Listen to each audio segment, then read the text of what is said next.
because it sounds so terrible. Just stay with the bab. Just stay with the bab. Good night, good. That was definitely more Alice Cooper than Bob. I don't know what you were doing there. Someday I'll get it. It's only like our Someday. 7th episode.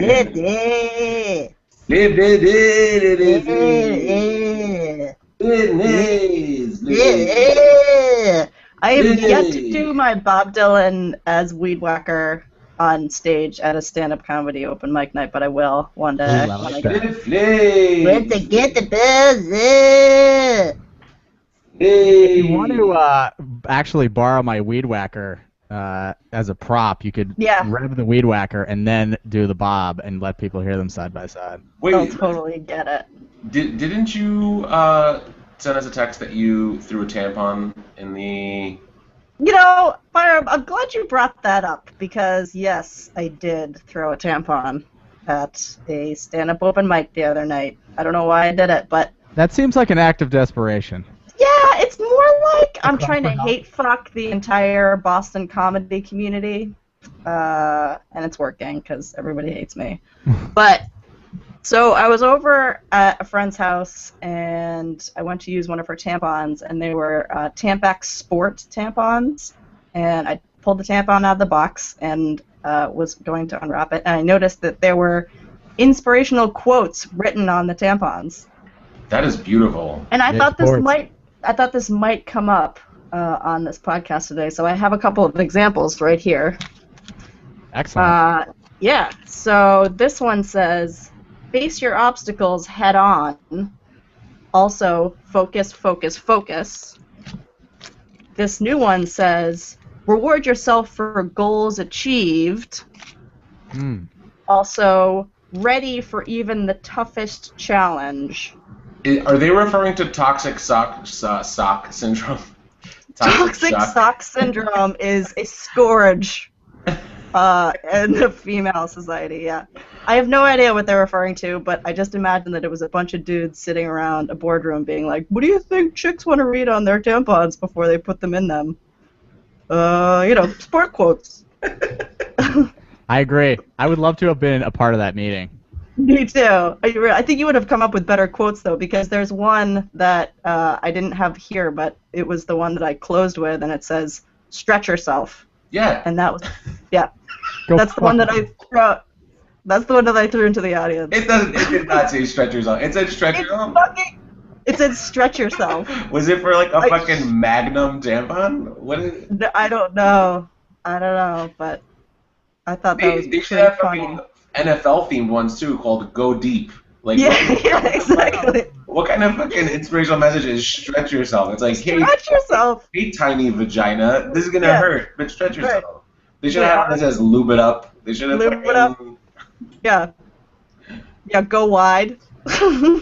That is fucking... You know what they should do, though? I mean, in all honesty, if more people had a better sense of humor, that's a huge opportunity to put jokes. That's what I'm saying. They should be like popsicle sticks. They should be like I was just thinking popsicle sticks. Yeah, it's exactly like popsicle sticks. Those jokes are so corny.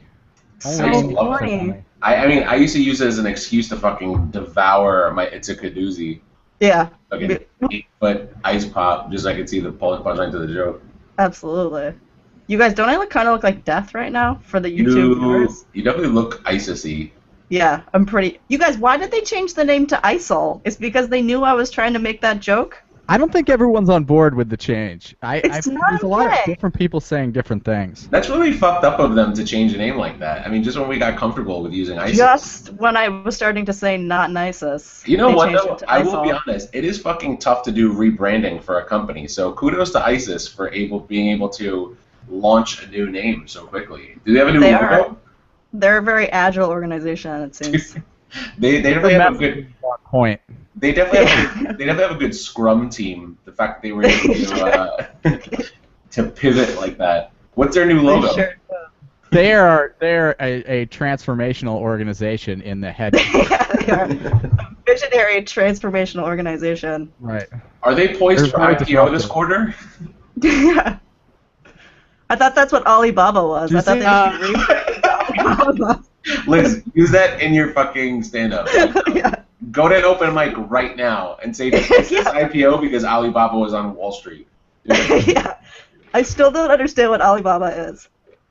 They Alibaba let was you my grandfather's get name. your crap manufactured in China.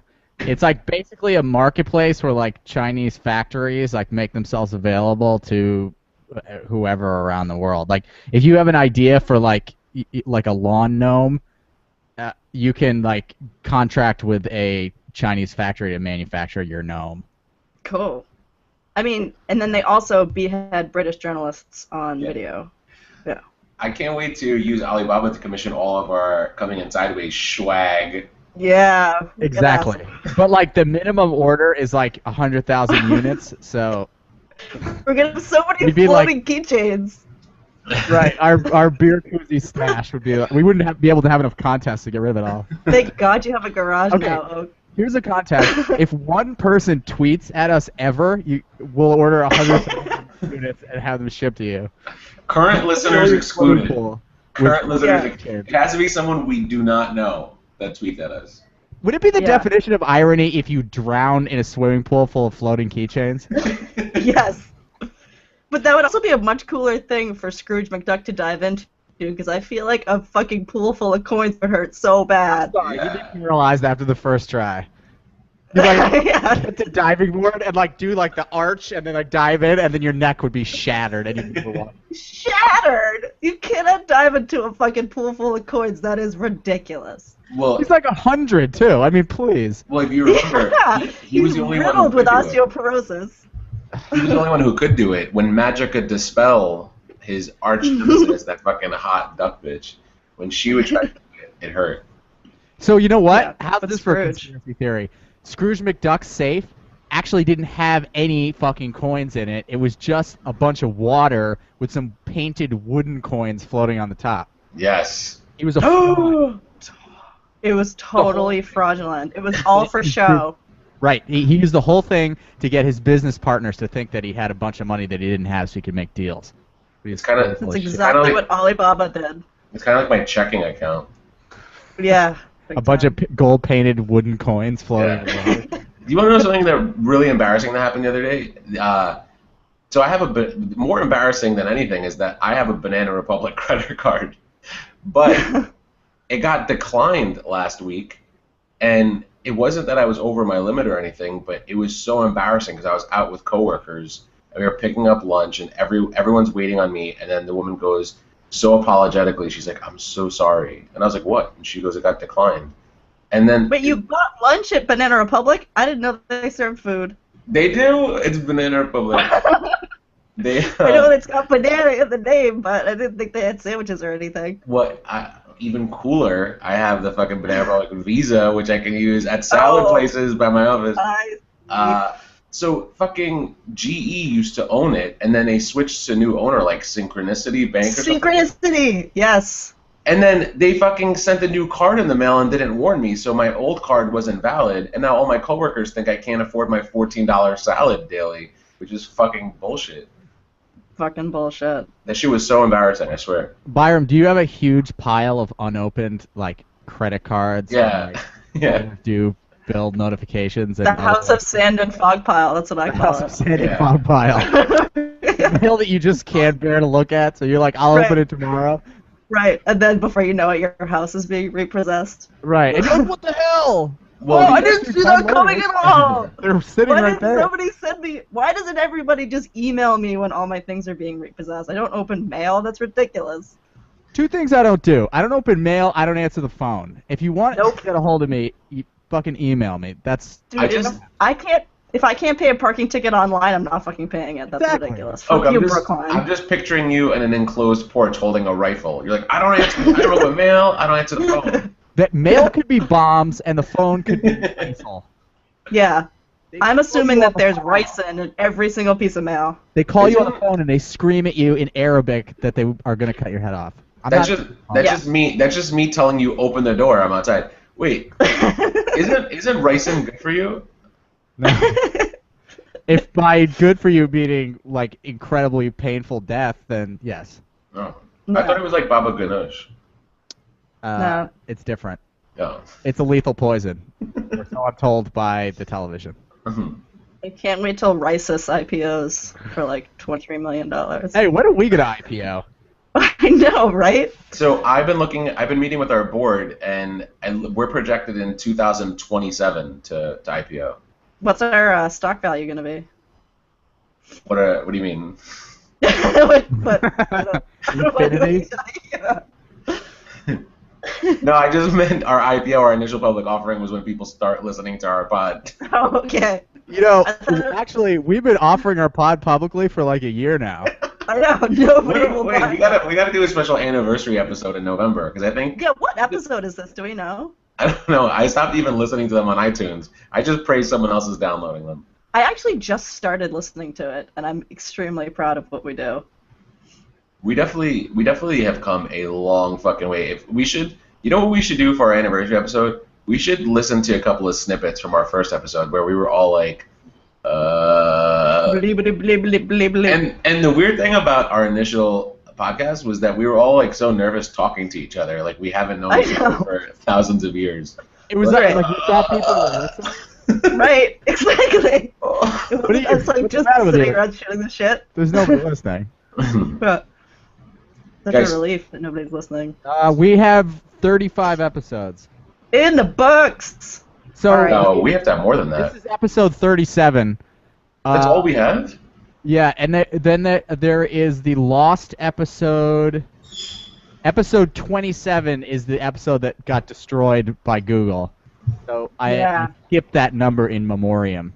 It was beheaded by Risus. But this is episode 37, but technically it's the 36th episode we've released, if that's not confusing enough. Oh, numbers confuse me. Guys, I have a funny story. Hey, Really we got another iTunes review. Sudoku puzzle. No way! From Yes. who? So, What? Yankees and Giants says, listen to this podcast, 5 stars. If you hate your mind-numbing job, do Maria yourself a Morasco. favor and listen to this podcast while pretending to work. You'll laugh out loud, nod your head in agreement, and thirst for more. I trust Joan is laughing in heaven while she's listening to Coming In Sideways. Oh my god, I love You're you. Yankees and Giants. Yay! I wonder who could possibly have written Well, that. that is fucking ride or die bitch, loyal listeners and Yes. Maria Marasco. And That look- is our down look at ass that. hoe, Maria Morasco. The two of you are from fucking Boston, and you have Yanks and Giants. Mhm. That's some fucking that's true love right there. I support that. Well, I've secretly hated the Red Sox my entire life, but I just came out of the closet, so. They're going to hear you. I know. You know, Actually, if people heard you say that and then they knew where you lived, there are people in Boston who would come and get you. Oh, I know. This shit is not cool in Boston. Remember when Mom fuck had you, somebody Yankees. fired because they tried to hang up a Yankees pennant in their cubicle at the bank? Yeah, absolutely. how about my first class in junior year of college? I wore a Yankees t-shirt. Why I was wearing it, I don't know. I guess it matched my hair bows or something like that. And it was an Andy Pettitte jersey. And when I walked in, my professor goes, "Bad idea." And I was like, "What do you mean?" And he goes, "No, it's just a really bad idea." And I had no idea what he was talking about. And then he pointed to his shirt, and I was like, "Oh fuck!" And he was like the president of the school. He was my finance teacher. I got like a D in that class. I used to work at a hair salon on Newbury Street, and the owner of the salon was this Israeli dude who had just come over to America like a month before, and like Peony? Yeah, Peony. His They name was talk Peony. about Peony on Boston Sports Radio all the time. Yeah, exactly. Like, this guy didn't give a fuck, like the gay straight man in America, whatever. And this guy walked into the salon wearing a Yankees hat, and Peony fucking kicked him out of the salon. I'm like, Peony, you don't even know what baseball is.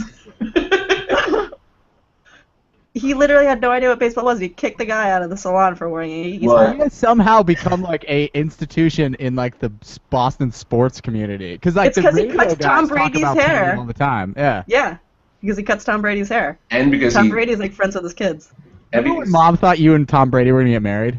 She was dead serious about it. She Dead was like, serious. "Don't worry about this Giselle thing. It's it's just a blip on the radar. He just needs to like get this whole famous thing out of his system before he like settles down with his like real wife, which is gonna be me. I'm still waiting for it too because I think Brady's gonna get traded away from the Patriots, or that's what they're saying, and then he'll there's be a good in chance disgrace. this year that he's gonna die. I mean, he's Yeah. getting destroyed. His offensive line is just kind of like chilling, and he's getting Yeah.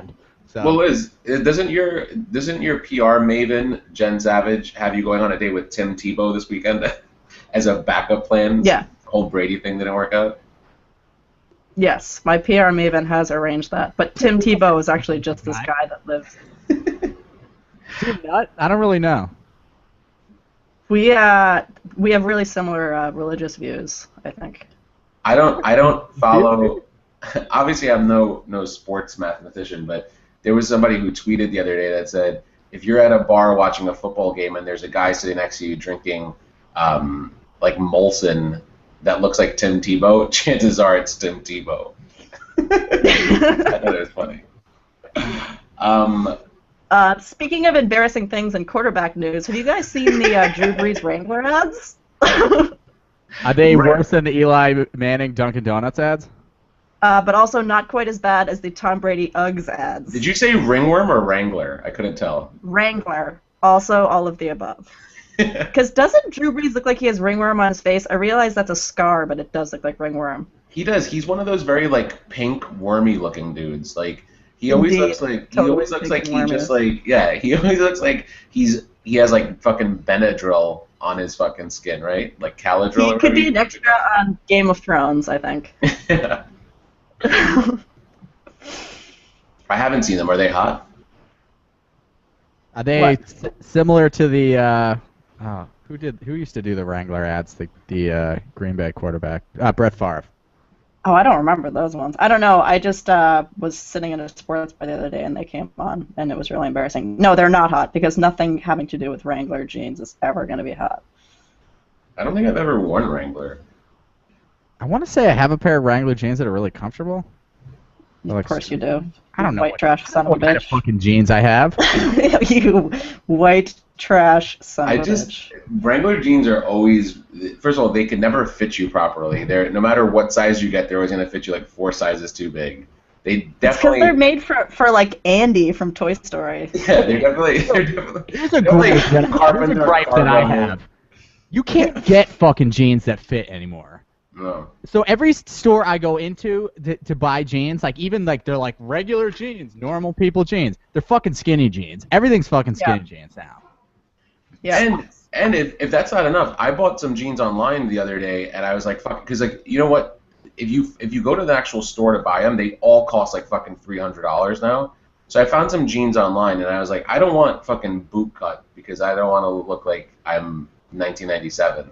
But I want to look like I'm 1997. That was my fucking glory days. Well, I have all the same flannels, and I want the jeans. You want Jenko and fucking. I'm Uncle Rico. I peaked in '97, and I want to. You were fucking Nev Campbell. You were really stuck in 1980. Star on the football team. I had a pack of cigarettes rolled up in my sleeve. I was driving a Toyota Corolla. I was fucking living the dream in '97, and I want it back.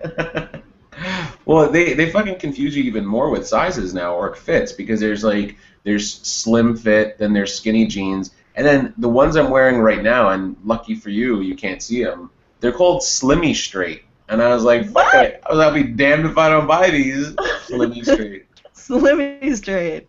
I got them because they sound like shimmy, which is what I have to do to get these shits on. I have to fucking shimmy my ass off to get these jeans on. You know what I want for jeans? I want a pair of jeans that it fits the way I like and will never change, and then I could subscribe to them, and I get a new pair that comes like every 2 years, and that's just how I would live. You should get pajama jeans, Oak. I think you would really get into that. I would totally, except first of all, I need a belt because I carry a bunch of crap in my pockets. Yeah. And I don't want to end up like that guy from the Giants when I have a gun stuffed in my waistband and but my flannel pajama pants don't support the fucking 7-pound pistol I have jammed in the waistband. So what about pajama jeans and a fanny pack? That could work. Okay, if You're right. If you're not careful, Leah's gonna start thinking you're her grandfather the way you start acting like you're in your 30s. She already rolls her eyes at me so hard. So hard. Dad! She just looks at me like, dude, you are such an old tool. Bizzle, what was this event that you hosted this past week? So my company has this annual event. So I'm glad you brought this up because last year they asked me to host it, and they were like, "Oh, it's just we were a really small startup last year." So I was like, "Who the fuck's gonna come to this? Yeah, I'll host it, right?" And I show up that day, and I get a schedule. I hadn't prepared for it at all because there was nothing to prepare. They were literally like, "Here's a list of people you'll introduce," and it was like a 10-hour day. And my CEO goes, "You're gonna be funny, right?" And I was like, "What?" Like, I was just told that I'm emceeing this. Anyway, it went off without a hitch, and a lot of people sent in feedback. They're like, "Who was the host that you guys hired? He was amazing. He was the best part of the show." So I was like, "Oh my god, that I can't believe this worked out." And so my CEO since then has always been like, "You need to pursue entertainment and all this kind of shit, right?" So anyway, this past week was our second annual. So everyone for the past month was like, "What are you going to open with?" It was like as if I was hosting the fucking Oscars, right? Mhm. And I was like, I haven't really thought about it. Like, I don't know how to make content marketing funny. You know what I mean? Like last year, I was just being myself, so I don't really know how to prepare for this other than just go up on stage and make fun of people and just fucking wing it, you know? So I show up to this year's summit. It had quadrupled in size. We had 1,000 people attending. We had people tuning in via live stream. We had 3 floors in the Metropolitan Pavilion. So if you weren't on the main floor, you could sit on another floor and watch it via closed circuit. And I fucking bombed. No. No, like my jokes were really funny, but no one in the room laughed. It was so my colleagues were all on another floor. They weren't in the main room. They were all like sending me text messages when I saw them during coffee breaks. They're like, "Dude, you were so funny. You're killing this." And I was like, "No one in this main room is laughing." It was fucking brutal. And then I realized what it was. Last year we held it at a venue that didn't have Wi-Fi. This year we held it at a venue with Wi-Fi. Oh. Everyone was on their computer. No one was paying attention. Dude, But it was you like- got screwed. Yeah, so I'm like literally going up there every 10 minutes to introduce the next speaker or whatever. And I had like fucking gold written down because I actually invested a lot of time in researching who would be speaking and how to introduce them, whatever. Crickets in the audience. And then my coworkers are like, on the other floor, we're all cracking up. And I'm like, well, it's fucking wasted because live stream, no one even hears like the laugh track in the background because it's literally like I say something, fucking dead. And then the one thing that registered, I swear to God, people, I went up there and I was like, I kind of ad-libbed something. I was like, you guys must really hate me because I'm checking into social media and all the hashtag, like, because we were promoting this hashtag think content. Yeah. I was like, I searched the hashtag think content and there were all these really angry tweets about the host. And one of them was like, I just was fucking faking it. And then I was like, oh, somebody kill this guy, hashtag bring back Joan. And the whole room let out a collective sigh. And I was like, oh, fuck. Like, I was expecting like one giggle, That sucks, though. I mean, That sucks. That's like getting booked at a funeral. Yeah. It was horrible. And so, but you know what though? I had such anxiety about this. Like the whole summer, I was worried about the summer ending because I had to do this thing, and there were such high expectations of me. And it just feels so good that it's over. And like I know that I did a good job. I know that I wrote really great content, and that some people at the after party came up to me and they were just like, "You did a fantastic job. I think you were the best part of the summer." And these people work at like Fortune 200 companies. They have no reason to lie to me. But I was just like, then why didn't anyone laugh? It was literally like there was no need for me to go up on stage. I mean, it's just a tough room. Sometimes you just get a tough room. Yeah. I think it's so important to like kind of bomb like that sometimes because if you can bomb like that and then get back up there and do it again, it makes it so much easier the next time. Because you're like, if you aren't like expecting, like if you don't feel like, if you don't have to get the laughs, if you're just doing it to do it, if you know you did a good job, like it just makes it easier. Yeah.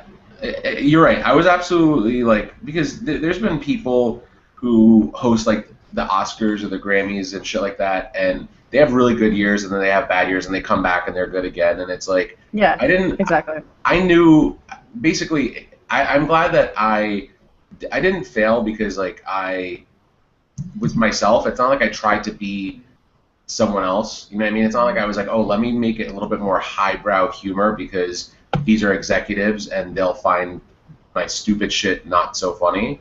Like I went out there and I was real talk. Like I was fucking cursing. I was throwing in a lot of celebrity references, and I was like, I'm gonna go out doing what I do. You know what I mean? Dude, that's awesome. That's awesome. That's how you.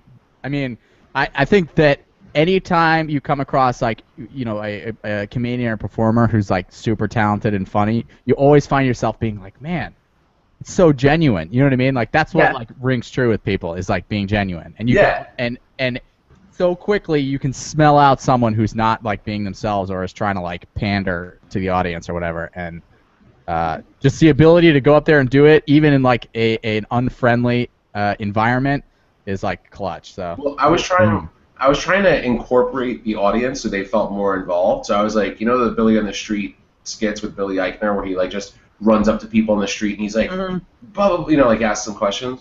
I asked the audience, I was like, because I was introducing the team that like came up with the whole branding campaign for Smart Water. So I was like, I drink Smart Water because I try to like Jennifer Aniston, and I drank a whole bottle today to wash down the Xanax I needed for this audience. I was like, does anyone in the audience want to take a guess as to how many Xanax I took this morning? Nothing. Not one person fucking smiled at me, and I literally. I asked you a direct question. I'm like, you have to answer me. I'm not giving. It's not optional. Like I'm staring at you in the face. Give me a fucking number. Nothing. And I actually took 3 Xanax that morning because I was like, fuck it. As more and more people, because the events person was like, yeah, we invited like 1,000 and something people because usually half the people won't show up. Nope, everyone fucking shows up for this. And I'm literally like, I'm rifling through my purse, which is actually kind of like a purse, it's a tote bag. I had a Ziploc full of Xanax, and I had 4 Xanax, and I was like, should I take all 4? And I was like, no, I might need a pick-me-up later. So I just took 3. Isn't a Xanax the opposite of a pick-me-up, though? Well, you know what I mean? Like, I might need reinforcements, so I didn't want to take all 4 at once. And so I downed 3 of them, and nothing. Like, literally, fucking chirps. Cricket chirps. But the best thing that ever happened to me was after the summit, we had the after party upstairs, which was sponsored by Diageo, who fucking owns Kettle One, which is my #1 drink. So I got fucking blitzkrieged, and then they had this machine there. It's just a camera, but I like to call it a fucking machine that made GIFs. So you literally just like stand there, and it takes 4 rapid fire photos, and then sends you a text message with a gift of whatever you were doing. That's awesome. I have about 900 GIFs of me fucking being slutty. So I think, Byram, if I'm going to set goals for you, like career goals, it would be to get this podcast sponsored by Kettle One Xanax animated GIFs. Yeah. I will drink Kettle One all day on this podcast if that's what they need from me. I will absolutely That may be what's called for. Liz, do you remember? That'll be fun. 45 minutes of a backlit anonymous terrorist. Yep, just chugging Kettle One. Bashing up Xanax on the table. Xanax. I just want to party.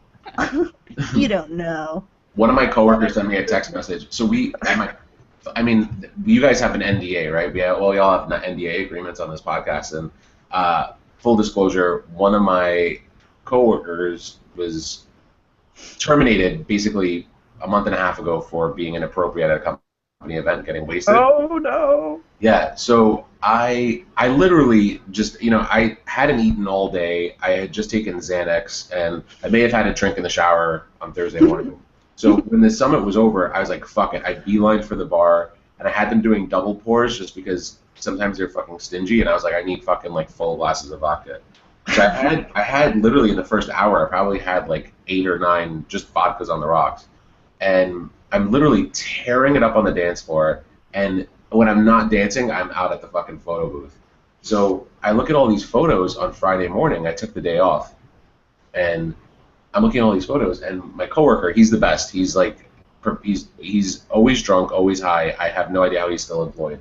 He sends me a text message and he goes, dude, am I fired? And I was like, no, and he sends me the link to the website, and I'll share this with you guys. In every photo I took with him, he's like grabbing my crotch, like, fisting me through my jeans, biting my face, and he's just like, I'm terrified. He's like, everyone's looking at these photos at the office right now. He's like, and I'm terrified that I violated some fucking HR rules and I'm gonna get fired. And I was like, I wrote back, I was like, yeah, but that's like if I complain. Like, I'm not fucking complaining about this. I think they're hilarious, Yeah, like, is it sexual harassment if nobody complains? Yeah, that's what I said. Things have gotten weird lately. I know, People but are super stressed out about everything now. they really get super offended, but I honestly feel like sometimes it's welcome. I have to say. Right. Oh, I agree. Sometimes it's a source of pride. I mean, Yeah. it depends on, whether you're sort of DTF with the other person. Yeah, exactly. No, I find it flattering. In general. I find that shit flattering. Me too. I don't mind a little bit of sexy harassment on a day-to-day basis. Hell no. Yeah, a homeless guy tells me my hair looks good. I'm like, thank you, sir. You It just- does. you just- I had a homeless guy tell me I look like John Cena, the I don't even. professional wrestler. You kind of do. I didn't know who it was either, but then I went home and Googled it. Of course, I Googled what the homeless guy told me I looked like, and I was like, holy shit, that dude's fucking jacked. I'm psyched. Yeah, you're like, sweet. And now you watch VH1's Total Divas because he's on there. Mm. You know? I would. If I don't know if we have VH1. I think we have VH1. Oh, you were a grandfather. The only channel on your fucking TV should be VH1. I don't know. We haven't taken it off NFL Red He's Zone in not like a 2 gay years. grandmother or grandfather. Only gay grandfathers watch VH1. That is a generalization that you should use in your routine. I know. I don't think is. it's gay grandfathers. I think on their top 10 countdown every morning they still play like Eagle Eye Cherry, right? Save Tonight. I could still hear that fucking playing. You know what song I heard this morning is Christina Perri's Jar of Hearts? And I realized how macabre that song actually is. She's collecting hearts in a jar, which sounds a lot like a serial killer thing. Shouldn't tell people To me. about that. Wait, I know. Jen, Don't tell people about that. You're singing a song about the jar of hearts that you have in your closet. Like, isn't that illegal? Jen, the word that Liz used to describe that song is what you know as macabre.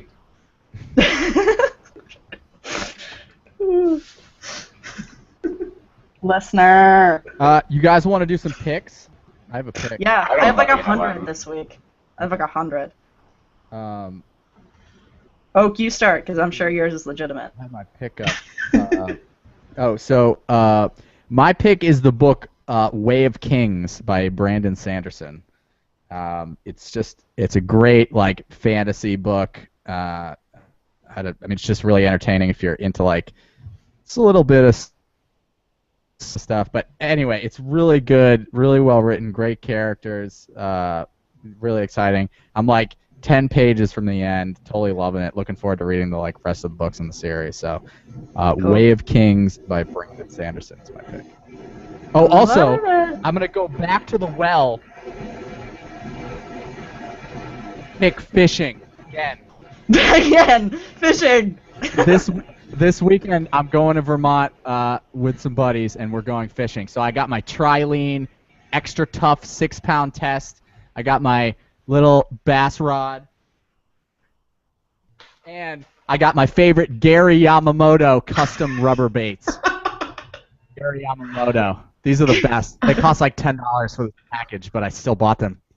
So that's my other pick, fishing. God, Didn't- you're such an wait. irresponsible grandfather. Didn't we have Spending something- his diaper money on Gary Yamamoto Fuck slugs. diapers. I'm getting expensive rubber baits. Bass. Didn't we have something? We had something in a podcast recently about fishing. Oak said something about fishing that we all loved. Yes, Yeah. I remember I it was just- totally like panicked and choked on my pick, and then I was looking around the room for something to pick, and there was a fishing rod that Oh yes. was hanging on the wall, and I pointed at it and said I picked fishing. You guys, It's like, I love lamp. I thought yeah, it was so funny. I love lamp. I love lamp. Okay, I have 3 picks this week. My first pick is obviously Tampax Sport tampons with inspirational sport quotes on them. There it is. Skate to where the puck is going, not to where it's been. Love, Wayne Gretzky Pond. That's Also, also, I'm reading the book Dune right now, which Oh, is hell yeah! The spice good, must yeah. flow.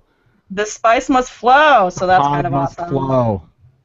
The Pod must flow. And then I also just restarted watching the TV show Sons of Anarchy. I'm on season 5, and never have white people been so fucking cool as they are on Sons of Anarchy. It's renewed my faith in white people. So, Sons of Anarchy. All right. I've been meaning to watch that. It's really good. I heard it's good. It's like you said, it's so many seasons in that it would take me forever to catch up. Yeah. But anything with Katie Seagal in it, I'm a huge. That's what I'm talking about. Peg Bundy's Yeah. fucking badass bitch. So that just inspired a pick of the week for me. They're going to do a spin-off of Married with Children for nobody else than unworking actor David Faustino, because he is the only one who played Bud Bundy. He's the only one from that cast who is not hugely successful today. Yeah. So they're doing a spin-off that follows his own family. I'm sure they'll probably get Marcy Darcy to do a couple cameos, but I was like, that show, right now is going to fail. There's no way that's going to be successful. Like it's all hinging on his fucking celebrity. Like if I was Christina Applegate, I wouldn't do it. Katie Seagal has she does Futurama, she does fucking Sons of Anarchy. There's no way she's going to fucking settle for doing that. And Al Bundy's doing fucking Modern Family. Yeah. But my pick of the week is the J-Lo and Iggy Azalea ass-to-ass video. Oh, yeah. I haven't watched that yet, but I really want to watch it. If you watch the video, it looks like it's all about Jennifer Lopez. The entire video is just her face or her ass, and Iggy's in there for a few minutes, but it almost looks like Iggy's being forced to participate in a porno video. She does not look into it at all. Like every time you see her, she just looks like she's under like extreme duress. Like she does not. She looks like she's being forced into this film, and the fucking star attraction is J-Lo's 45-year-old ass. So that's my pick of the week. It's actually a delicious video, sponsored by EOS lip gloss. In the middle of the video, there's no explanation, but J-Lo just whips out a big ball of EOS. The cap off and just starts lubing her lips. It's obviously fucking sponsored by them. Butts are so hot right now. I feel like there's so many like songs and videos about butts. It's making me insecure about my small butt. No, but the thing is about butts, you have like, people with great asses. I don't have one because I just have a fucking flat ass. But you have all these like really fat, nasty girls that are like, yeah, it's about time big butts are appreciated. It's like, no, not big stank butts. Like, you have to have a nice, just because you have a big butt doesn't mean anything, Like, your butt is definitely fucking cavernous and filled with stuff. Your butt is filled with stuff. That's a really good insult. Excuse me, ma'am. Your butt is definitely filled with stuff. And it is gross. No, but it's like all the like fat chicks who are just like, yeah, about time people appreciate like all the shapely women out there. It's like no. Like yeah, people like Kim Kardashian. People don't like fucking Mama June from Honey Boo Boo Child. Right. It's not. There's a difference between shapely and shapes. Thank you. What's that guy's name? Well, who's that comedian? I feel like I can't steal that joke. I can't even remember what his name is anymore. I thought you made that up. Take credit for it. Brilliant. Absolutely not. Absolutely not. Did Oak leave us? No, I'm still here. I just had to turn okay. off my video because I'm having internet bandwidth issues and I was freezing and stuff. So. But maybe just audio. Kids, I unfortunately have to go. I have a meeting with colleagues on the other side of the world. But this was a great pod. You guys, great pod, guys. Great podders. We can't go this long again. Never again. It hurt my heart. Me too. So yeah, I'm back. I'm back on the wagon with you guys. You guys want to go for Thursday? Let's go for Thursday. Fuck yeah, 2 in a week. All right. Double header. Love it. Cool guys. All right. Love you guys. Thursday.